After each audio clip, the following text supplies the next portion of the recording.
Chapter 12, 13th day of June, 1679. I wonder to whom that rather dashing footman belongs. The courtroom was crowded with people squashed together as in a compress, come to see the Jesuits on trial for their lives. They were accused on 2 accounts of treason, for being priests, and also for conspiring against the king. And for either crime their hopes for acquittal were small. The lives of many had already been taken for much less, and Chief Justice Scroggs was sitting today, and he was not known for either fairness or leniency.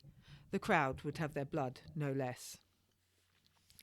Such large assemblies of people, sensibly prohibited with threat of severe punishment in the year of the plague, had become commonplace once more. Though 13 years had come and gone, they did not remove the ease of being tight with so many. Like visiting the jails, I must every time decide if the good of being there outweighed the danger I placed myself in.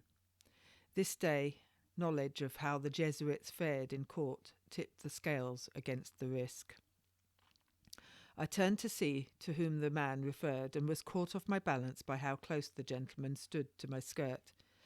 I could not step away. There was not any spare ground to move into, it being full of quality shoes treading on bare toes of some likely not long out of the debtor's prison, or soon to be in it. Even for June, it was a hot, thirsty day, and what little air there had been gasped deeply without satisfaction into dozens of lungs before, and lay like a heavy cloak suffocating the courtroom. The sweat of so many tightly packed, riled up onlookers glistened on their face like rain, and made dark patches under the arms of men, women, gentlemen, and ladies alike. The room quivered with activities of men and women cooling their flamed faces with anything to hand, whether a pamphlet or book or fan imported from southern climes. Seeing the heat on others, I wiped the sweat from my own brow and unfolded the sticks of the very latest fine paper fans, depicting a coach travelling through a rural scene that Pierre had recently imported for me from France, and fanning my own burning face. I was never more thankful for a thing that I had so recently thought a luxury, but now considered a boon. Still wondering to whom the dashing footman belonged, I followed the direction of the gentleman's eyes towards the spectators and witnesses yet to be called, which included a large group of young men, our guests from St. Omer, and saw that Captain Willoughby did indeed cut a dash as he leaned over to serve some gratefully received beer. A fair periwig altered his appearance dramatically from the dirt-smeared, dark-haired, bony wastrel staring out through the iron bars at me with pleading eyes. Though he had not yet gained much under his skin, and his bones still dominated his skeletal appearance, he had regained an air of finery no jail could eliminate from his blood. The pearl on his ear caught my eye, and I wondered that he should use his money on such frippery, though I could not deny he was looking rather dapper. The captain was here, however, in more than the capacity to serve the fledgling Jesuit scholars, which I had asked him to do.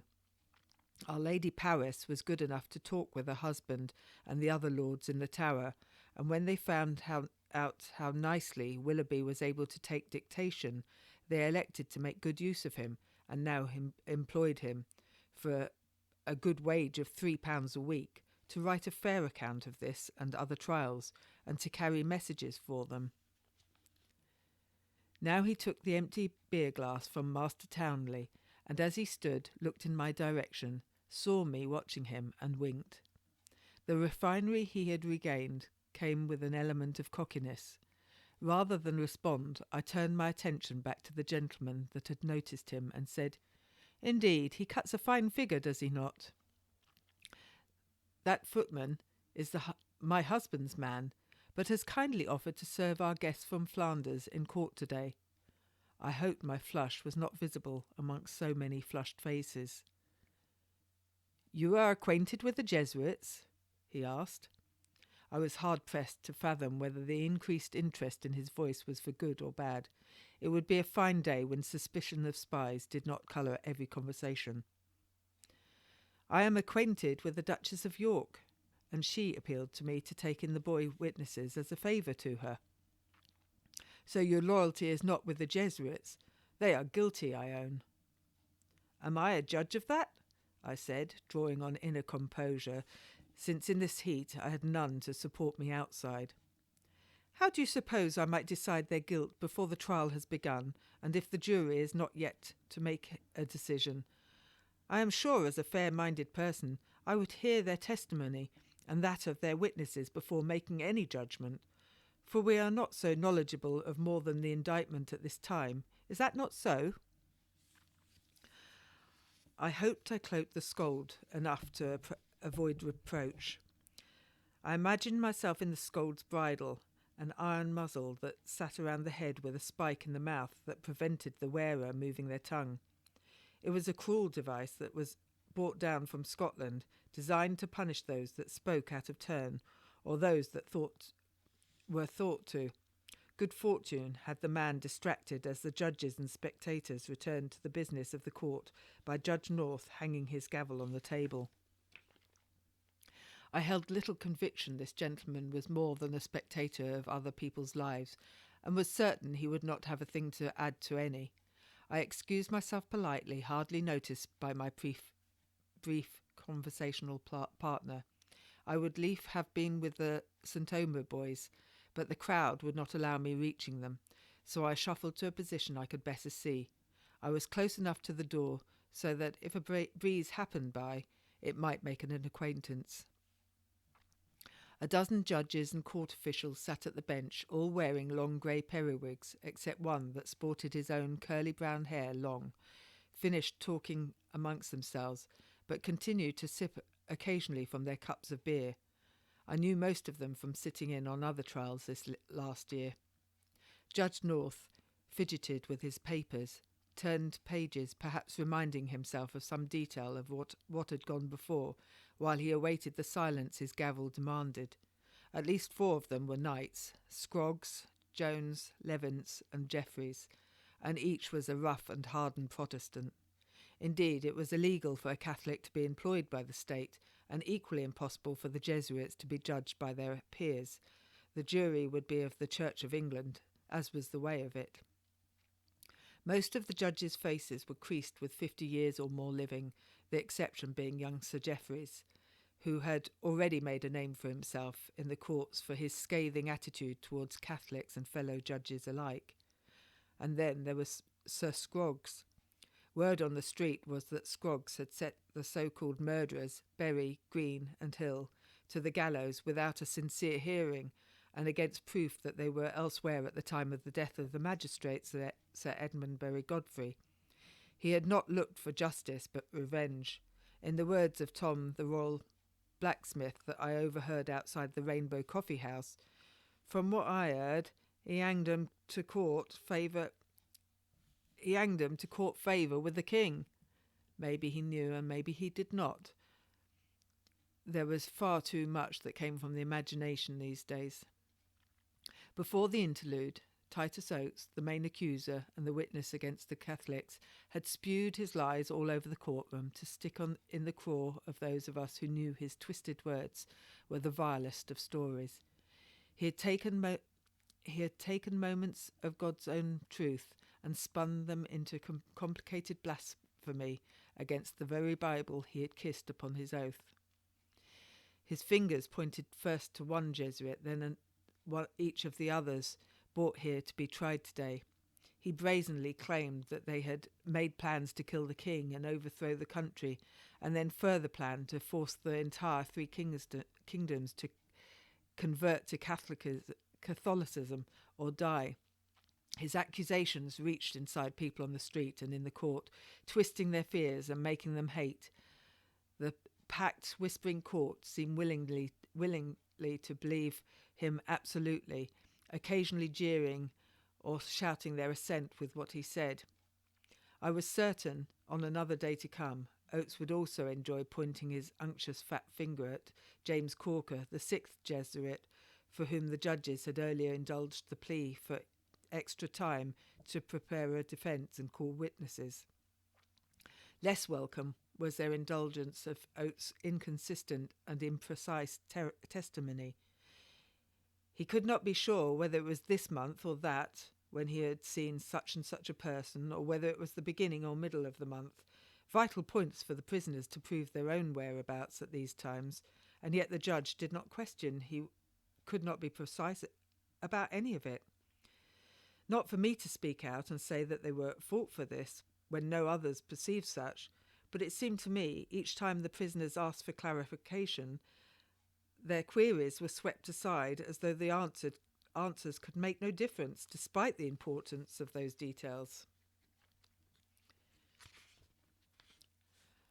And I was further shocked how the same rules did not count for all.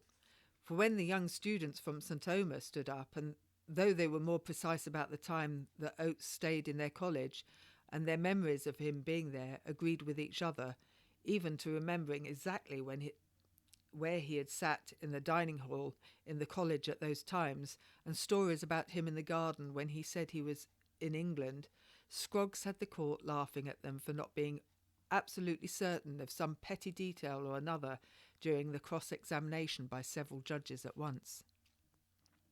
As I understood it, Oates' evidence was based on two essential points. The one was about a consult of up to 50 Jesuits in London on the 24th day of April in the year of 1678 that Oates claimed was got together to plan the murder of the king, and the other was a letter written by one prisoner to another that referred to a plan that was interpreted to be for the killing of the king, but according to the Jesuits was in fact to organise the aforementioned consult, an annual gathering. The whole case rested on these two proofs, and on the testimony of a man that was thrown out of the same Jesuit college for his unseemly and gross behaviour.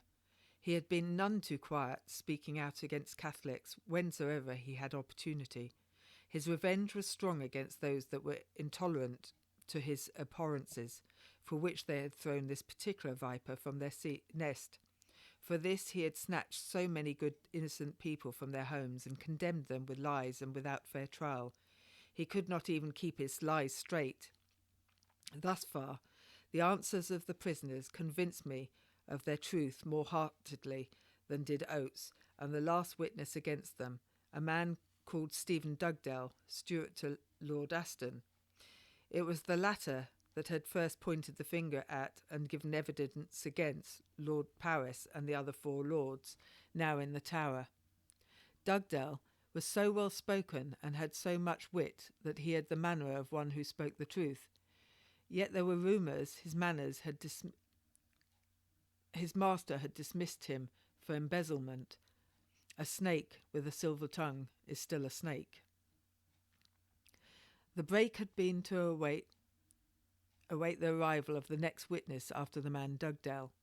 I presumed the witness had now arrived. Before he spoke, a voice at my right shoulder said, "Madame Cellier, I am to fetch some victuals for the young folks of St. Omer.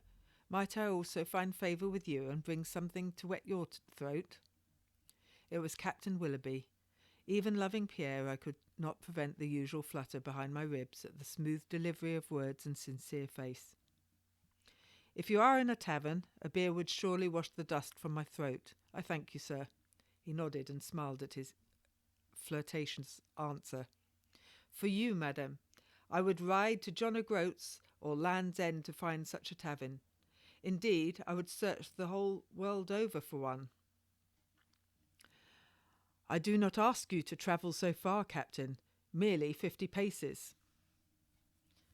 "I am honoured to do you such a service, madam," with which he raised his hat from his long false curls, and rather than swirl it in flourish and bow low as he had when the room was empty, he merely raised it and lowered it once more upon his head.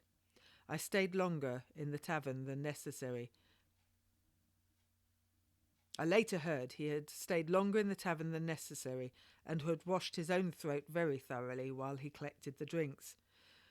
This did not surprise me. He was known for frequenting the White Horse Tavern in the Strand for more of the day than he worked. I did not miss him, for I had other matters to contemplate. The judge cleared his throat a couple of times over the constant chatter of the spectators. I returned my attention to the court proceedings. I had many times sat in a courtroom.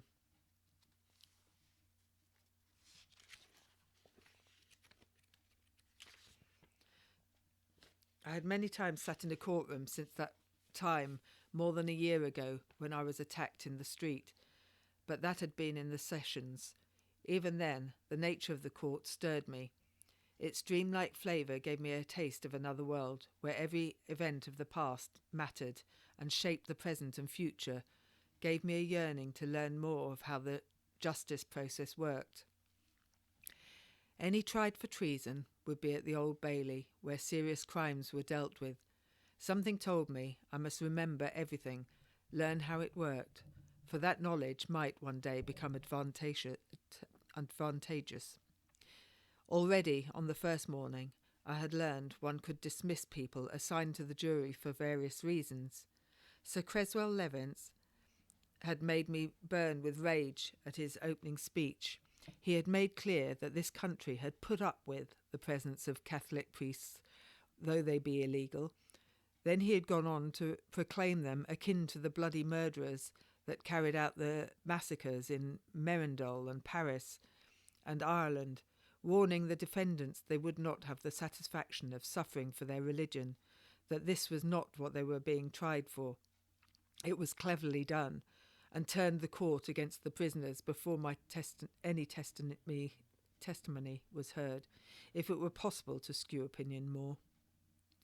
And then the pretender Oates had told his lies and called his man Dugdale to bear witness to them. Oates had declared himself part of the design by the Jesuit priest to kill the king, to massacre Protestants and force Catholicism onto the country. If his story be true, how was it that the Jesuits would be on the trial when he was not, though he had apparently partaken of the same crime? He admitted to being converted to Catholicism. Indeed, his crime was far worse, for he had turned against those that he had now taken them under his wing. How could his word be believed when the lies of his turncoat witness, Dugdale, were shown in their true colours in court this day? Most unbelievable was when the judges found inconsistencies within his testimony. They corrected him rather than found it false. Oates said one thing that would be tested straight away if they had a mind to. Dugdale said he recognised the treasonable letters by hand of Harcourt, yet Harcourt himself stood there and told them the man had not long since been unable to recognise either him nor his hand, when compared to writing by attendant committee members of the House of Commons. Harcourt revealed that in private, out of Dugdale's sight, some of the gentlemen of the Commons had written Harcourt's name on a piece of paper and had put them along with that of Harcourt's own hand in front of Dugdale when he came back into the room. Dugdale could not pick Harcourt's hand out. Yet, when he spoke of this, Harcourt was told his words meant nothing, though their case rested on it. Why did they not call these gentlemen to test his statement? It was so easily verified, yet they did not do it. In what world this might be considered fair, I could not fathom, especially if what he said was the truth. Dugdale had already shown himself a scoundrel and admitted to having given monies towards killing the king and taking over the country. I gave them £400 to pray for my soul and for the carrying out of this design, and when they told me they had doubted they should want for money, I promised them £100 more for carrying out of the work, he told the court, and upon which Mr. Gavin promised me that I should be canonised for a saint, said Dugdale. Did they not think this man might not make a good witness? When Dugdale professed knowledge of the murder of the knight Sir Edmundbury Godfrey, the noise in court became almost too much to hear him speak. Every judge vied to question him on that, and seemed to believe all his answers. It was also their wont to ensure the jury particularly heard the parts that they wanted them to by repeating certain testimony and ignoring other. Even Ch12, Dugdale's own witness, spoke against him. He said the testimony where Dugdale said the words, "This night Sir Edmundbury Godfrey is dispatched," was not actually in the said letter from Father Harcourt to Father Ewers when it was shown to him, and that he said the name of the matter, it was added later. He said of the matter it was added later. Bedloe also spoke, and knowing how he admitted in a letter to the man, Stroud, who had confided in Willoughby how he knew none of this before being told it by Oates, his testimony stuck in my craw. I could not help but shout out at one point, "Lies! 'Tis all lies! He knows nothing about any of it!" Judge Scroggs looked directly at me, lifted one eyebrow, and raised his voice above mine. "If the lady knows something of this, why does she not take the stand?" Before returning to his leading question, telling Bedloe what to say by how he had asked them.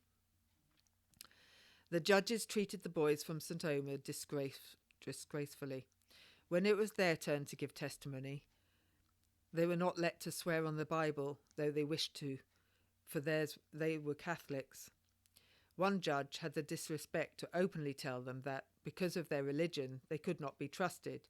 His complaint was that a Catholic first duty was to the Pope before the King, and that would give cause to lie, and that they would not have any compunction about doing so, because they could then be absolved of that sin by confession and a pardon. Father Harcourt and the others tried to use Dugdale's and Bedloe's criminal past to show that they were not trustworthy witnesses, and each time they were told the same thing, that the men were absolved of their previous crimes by having a pardon from the King.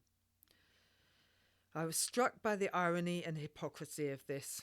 They feared the priests and their witnesses had a dispensation to lie and would speak false for only the want of a pardon, yet they openly allowed and gave credit to the Crown's own witness standing against them, that were criminals just so pardoned by the King in order to give testimony. 16 boys had spoken up that Oates could not have been in the meeting in England, when he sat every day at the table by the door in their dining room, and the testimony of each one was denigrated and trodden on as if it had no worth. Why the King saw fit to bring them over for this treatment was a mystery, if they were not to be listened to. And then it took only 2 lying witnesses from the other side to decide the case against the Jesuits. Their proof might have made a man laugh if it did not have such dire consequences, but instead they laughed aloud at the poor boys that had done all they could to defend innocent men the best they could. When the jury left to decide the Jesuits' fate, there was not a person in the court who had any doubt of the way it would fall. With heavy heart and faint hope justice would be as clear to the jury as it was to me, I took time to look at the eager faces around the room. They came for blood and would not be happy unless they had it. The judges, too, were talking and laughing as if the priest's life were not at stake. Did the life of a Catholic mean so little to any of them that they failed to hold a fair trial? They failed to be what they should be, men of the law on the side of right. But still some hope in me glimmered. 12 men sat in judgment of the Jesuits. Surely not all of them were so prejudiced they could not see the truth of the matter. As it happened, of the 12 men that sat in judgment, none of the 12 had the sight to see the truth. When they returned, the judge asked them for their verdict. "If they are guilty, then you must say so," he said, "and their property will be taken for the Crown. If they are not guilty, but ran, then their property will be taken for the Crown. If they are not guilty and did not run, then say so now. Do you find these men guilty or not guilty?"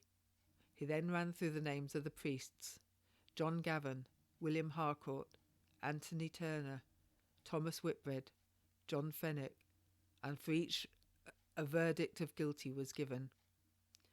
None of them would escape the ghastly death of those convicted of treason. The faces of the priests were neither surprised nor defeated. Neither did they flinch at such unfair treatment. They had resigned themselves to their fate long before they had reached the court. Was testament to the kind of trial that they had both expected and received. Their calm unnerved me. It made me want to scream out in their defence, but if I did, I would not be heard, for the court had gone wild and the collective joy was at odds to the despair I felt, only for the poor men that had now to be hanged, but for the poor boys, their defenders, who had failed in their task. I searched for them now. At the back of the court on the other side, the St. Omer boys, humiliated and demoralised, stood quietly together. In a room full of movement, their stillness struck me sharply, and if I were not here where seeds of sympathy did not grow, I would have watered them with my tears.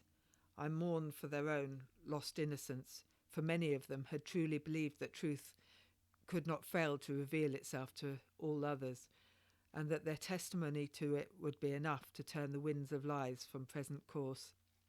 But the wind merely battered them, then blew them away. The lives of their friends had been entrusted to them, and they had not been able to save them. As one, with heads bent in prayer or dejection, the group turned and left the court, pushed and shoved by the jubilant crowd as they went. I saw Willoughby some way from them, and wondered at that he had not sat with them. It would have given them moral support not to be so alone. I was glad to be near to the door, so that I did not have to push my way through many, but I would have sat with them had I been able. The last memory I took of the priests was the blessed look of forgiveness they bestowed upon their murderers. I was sickened for the loss of the reverence of justice and fairness I had once believed to be found in the courtroom, and quickly made my escape.